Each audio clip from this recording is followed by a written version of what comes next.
The range of emotions I have felt in 2025 is absolutely insane. I have felt the highest highs and I felt the lowest lows this year alone. I did not think I could feel this much until this year proved me wrong.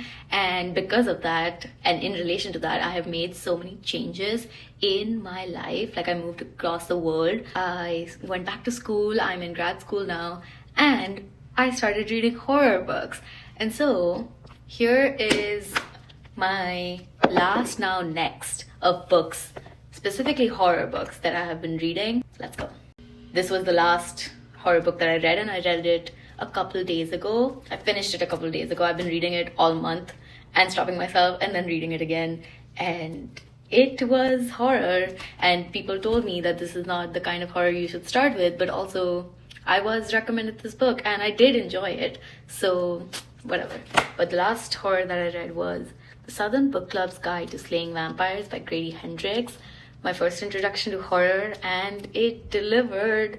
The one I'm reading right now was also recommended by the same person who recommended Southern Book Club to me, and that book is Bad Eater and Other Names for Cora Zhang by Kylie Lee Baker. This book is so good. I started this yesterday and I'm already like quarter of the way through it, and I've been listening to the audiobook mostly, but like the writing is so good. It from the get-go, this one was scary. With Southern Book Club, it was like a few chapters in when I started feeling terrified. This one is already scary from the get-go, but I'm less scared of bats than I am of rats, because rats are more in my vicinity, I guess, or like I'm able to know that I'm more aware of how close they are to me compared to bats. So this has felt less scary so far, but obviously it's a horror book, so it will probably get very scary very soon. But so far I'm loving it and I highly recommend it. The writing is so good. And the next book that is a horror book that I'm going to be reading soon after I finish Bad Eater is When Devils Sing by Zan Kaur.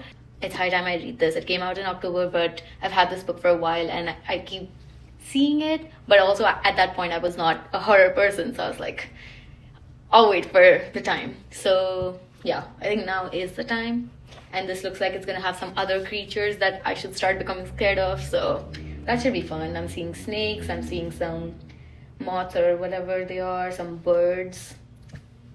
Yeah, just keep adding more and more animals to be terrified of, so that's great. Here are my last, now, and next.